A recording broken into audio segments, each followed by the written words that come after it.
So my name is Blakie, and today I'm going to be talking to you about some of the things that I've learned over the past 2 years that I've been in community management, specifically ways to communicate with your fan base and players, and most importantly, not be afraid of them.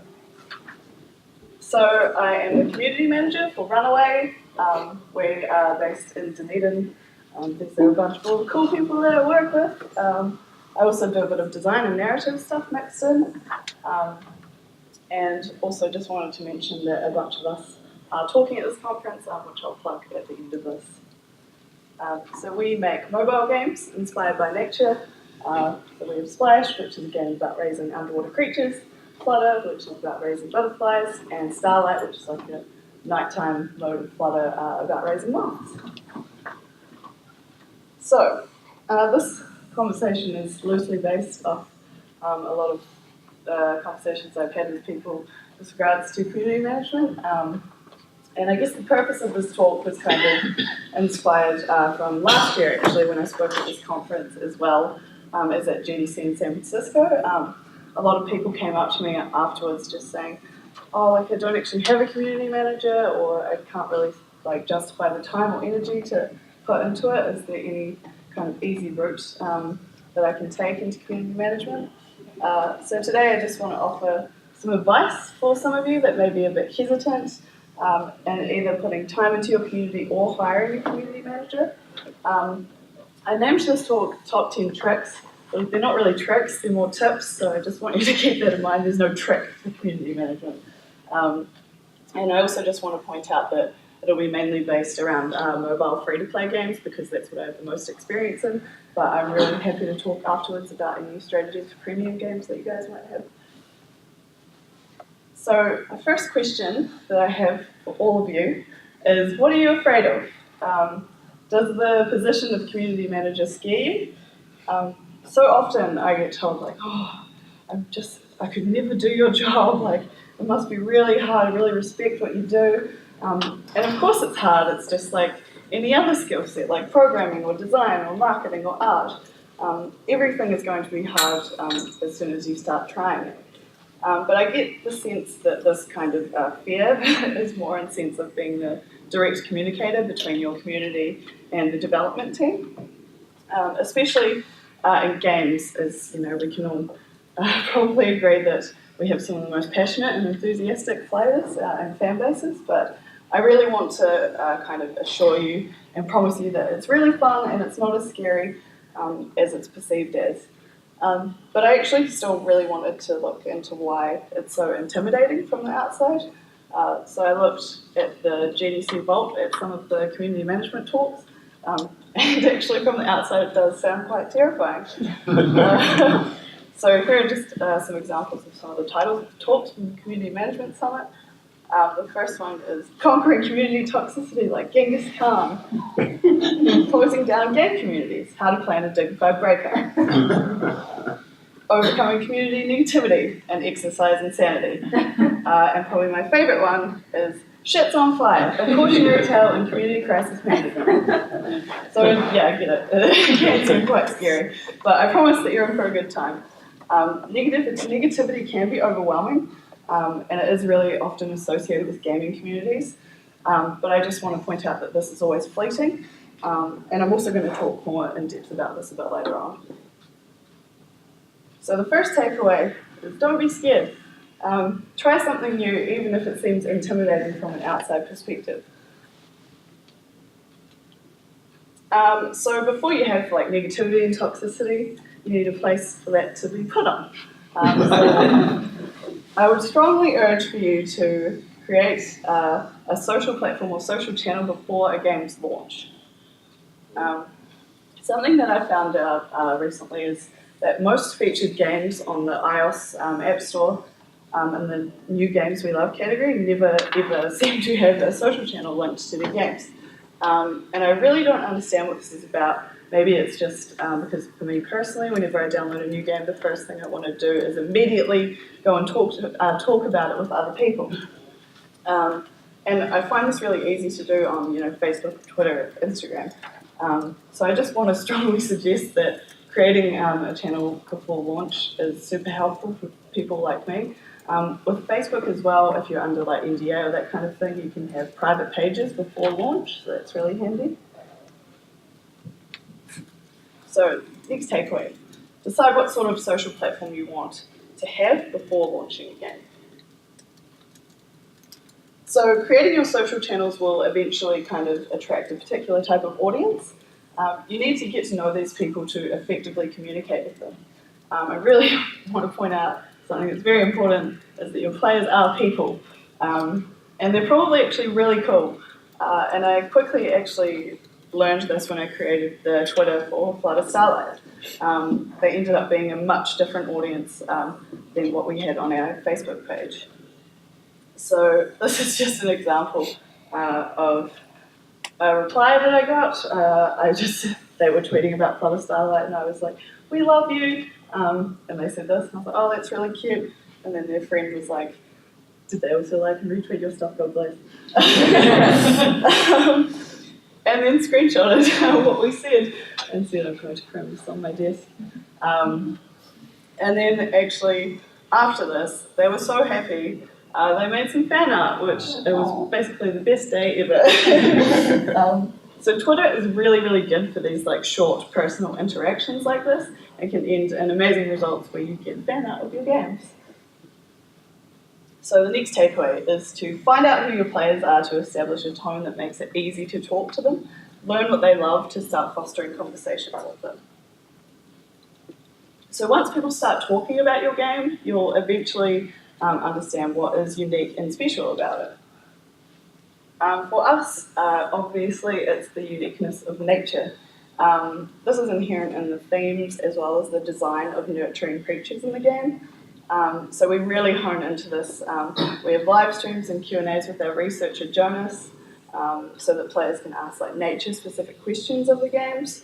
And we always try to make an effort to share like articles and images that relate to the games in the real world.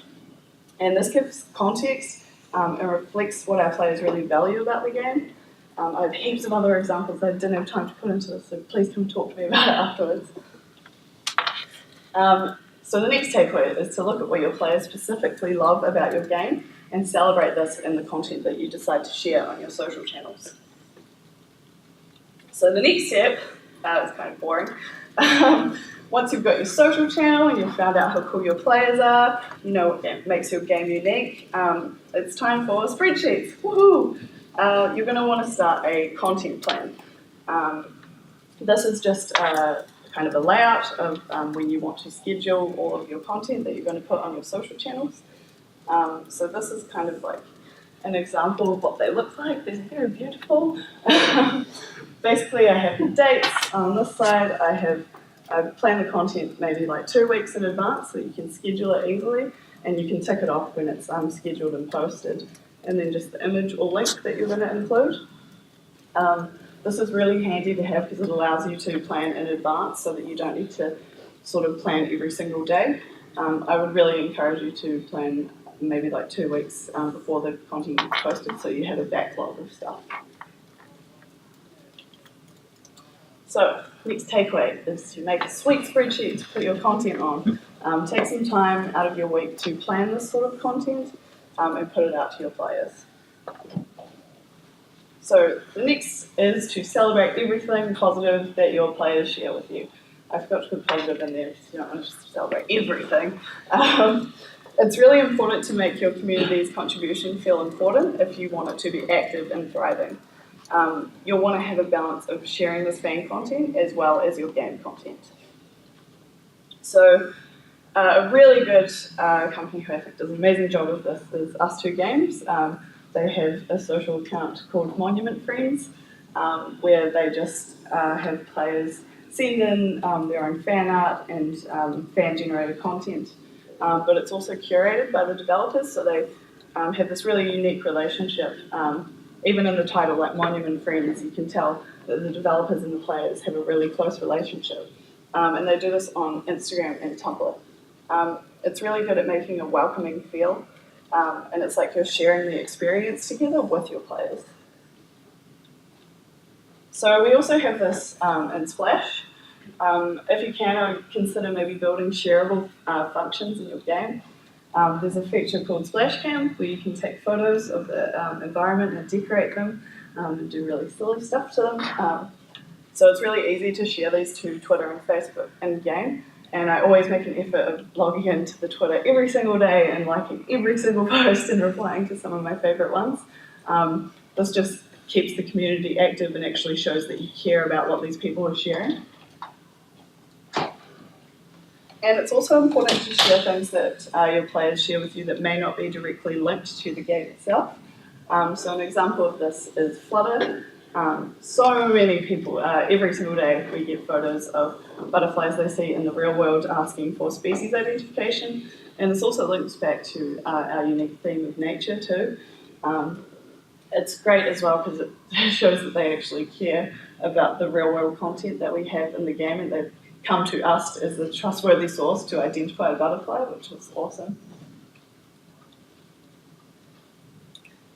This also makes it lively all the time if you're replying to this kind of stuff. So I just really encourage you to share and reply to everything positive that your players share with you.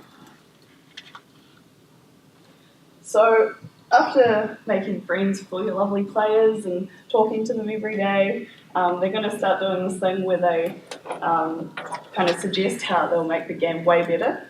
And a lot of this is really good feedback and a lot of it isn't. So similar to sharing creative contributions, it's really important to make sure these suggestions for the games are heard. So another example in Flutter is we have in-game, your butterflies have abilities that help players advance in the game, and so we do regular posts asking what kind of abilities that players would want to see in the game. And this is a really good chance for people with like not very good suggestions, like make butterfly have an ability to make everything free, or that kind of thing. You can filter that out, but at least they have a place to actually put it. And having these kind of regular posts allows your developers to actually see what the players care about and what is relevant at the time. And another kind of way that you can give your players a sense of ownership is by adding things they want to see in the games. So again, in Flutter, we have like limited time events where you can collect a specific kind of set of butterflies for a limited time. And we noticed a lot of people just saying like, hey, I'd love to see this butterfly in the game. So we decided to create specifically fan-pick events that featured species that our players had suggested. And most importantly, you have to actually acknowledge this in your social channels. Otherwise, it's kind of, it's not as special, it doesn't give it as much impact. And it also really makes the kind of active feedback that you're getting feel like it's being heard. And also encourages others to share these suggestions as well. So the takeaway for this one is to implement features in the game that make sense and also make your players' contribution feel important. So this is probably the most important lesson and something that took me a really long time to understand. Sometimes it's really easy to have days where you're just like, ugh, why am I here? Everyone's paid. I don't like it. But I just want to point out that meanies are always going to be meanies, and often you're not going to be able to turn them around. But I figured I would go through kind of like the different tiered meanies that I've come across. So the first meanie is technically not really a meanie. It's just kind of someone who's like, oh, I can't play my game, what's going on? There's also the feedback meanie. I wasn't really sure what to call them, but they're often people who say you implement a new feature in your game, and they'll just say, I don't like this. And it's like, fair enough, but after seeing, I don't like this over and over again, it can really take a toll. So I just want to let you all know that's going to happen, and you just have to take it and be like, okay, just step away for a minute. So the next tier is sort of slightly more malicious. This is the, my game won't work and it's all your fault meanie. These can be harder to turn around because often they feel really entitled. The key here really is patience and politeness. even though maybe you're like screaming behind your computer, it doesn't matter because you're behind your computer and they can't hear you screaming. So you can yell all you want while you're typing your wonderful reply to them. The next tier is the lovely troll meanie. So these were like kind of funny at the beginning for me when I first started in community management, but then it just got old really quickly. You know, these kinds of people just want attention and they just want to be an asshole, to be fair. They're normally never worth replying to. Sometimes I'm like, oh man, I can really show this person, like, I'm going to reply to them and they're going to be like, oh, I'm stupid. But it's just not worth your time. It's never worth your time. So I would either suggest ignoring them or hiding comments as well. And the final tier is just the I want to destroy everything because I'm just a big meanie. And these can come in all sorts of forms. You know, sometimes people have experienced a bug in the game and they're just really, really angry about it. Some people might have had like a bad customer service experience.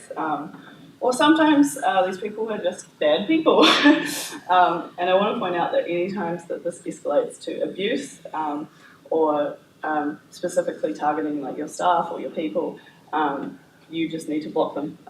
There is no point in spending any time in trying to turn them around. They're not worth anyone's time.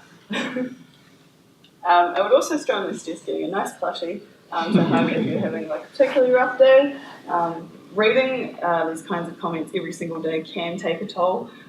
So sometimes it's best to just step back from the computer and focus on something else like spooning an audit.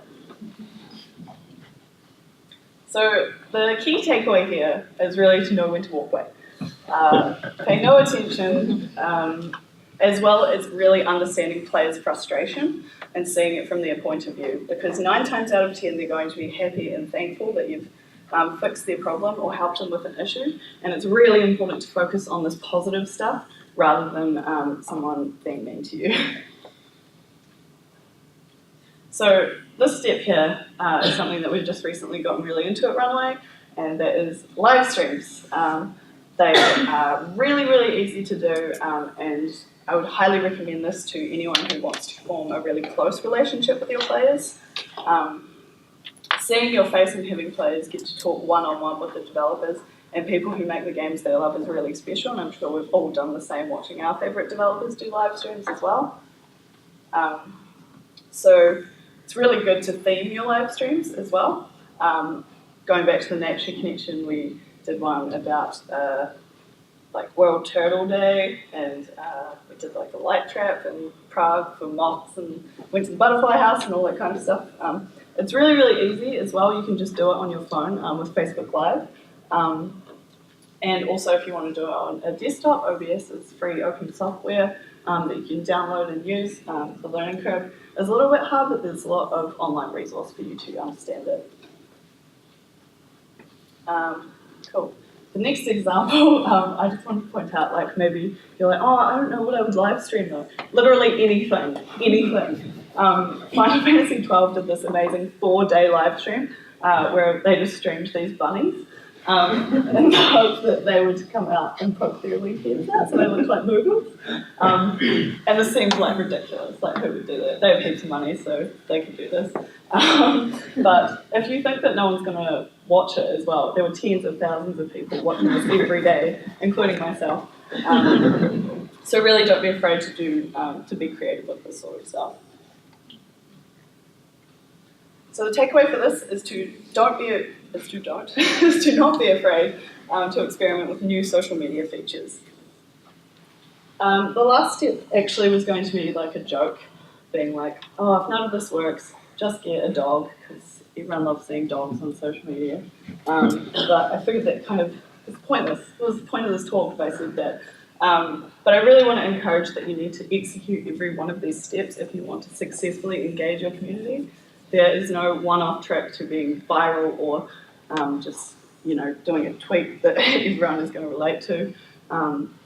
So if you really want to put time and energy into fostering your community, you're going to have to go through all of these steps to really nail it. So just a quick recap of all the steps that we went through. I won't read them out, but if anyone wants to take a picture, go for it.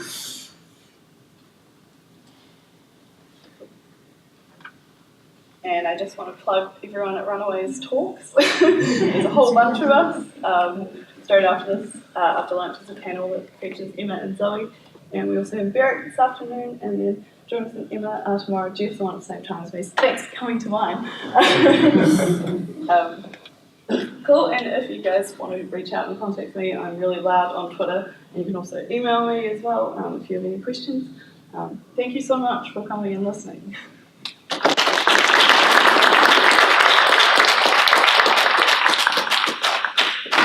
I don't think we have time for questions, unless like people don't have any rights to lunch. Yeah, questions. There's time for questions. With live streaming, how do you deal with the memes Yes, that appear on great there? question. I had to cut that out with the time. But the thing I've actually found helped was theming live streams. So say you were actually talking about like a feature that you've implemented in game, that's often when we get the most like memes, because they're saying like, I hate this feature, or this sucks, why don't you do that?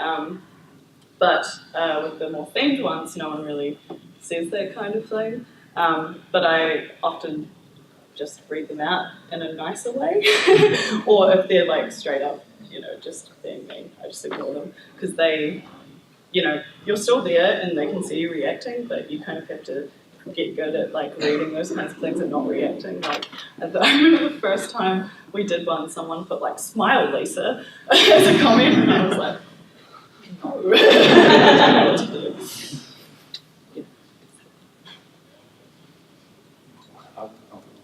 Are there any tips or recommendations you could make that would be useful specifically for people at the very beginning of growing their community? Yeah, that's a great question, and actually something I personally haven't had a lot of experience in.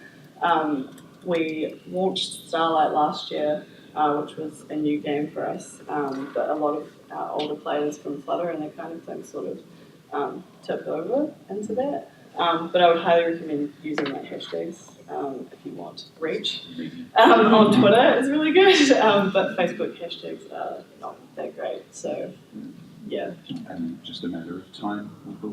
Yeah, gradual growth, I think, comes naturally. But yeah, I would just highly recommend having those channels available for people so that they have somewhere to go if they want to talk about the game or share it. Thank you. Hi. I noticed in your spreadsheet, my favourite screen, Yeah. that you had things in US states, and so obviously Yes. you're dealing with a lot of like US players probably Yes. to target. How do you plan your posts and your live stream times and things like that to fit with where your audience is? That's a great question. Yeah, so most of our player base are in North America, so the US mainly. I always schedule them. Facebook is amazing because they have a feature where you can see what time people who like your page are most online, which is really cool. So we have them at like night. I schedule content at 9 AM, and also schedule it for US dates as well. But yeah, I would highly, if you want like maximum engagement, to look into that stuff. Yeah. Hey. Pros and cons of having social channels per game versus for the studio. That's another great question. For Runaway, I normally cross-promote everything across every channel, and I think that's just, I've kind of noticed that Facebook is more so that like no one can see what Runaway is doing, but Twitter is really game dev central, so that's really good for like the studio stuff.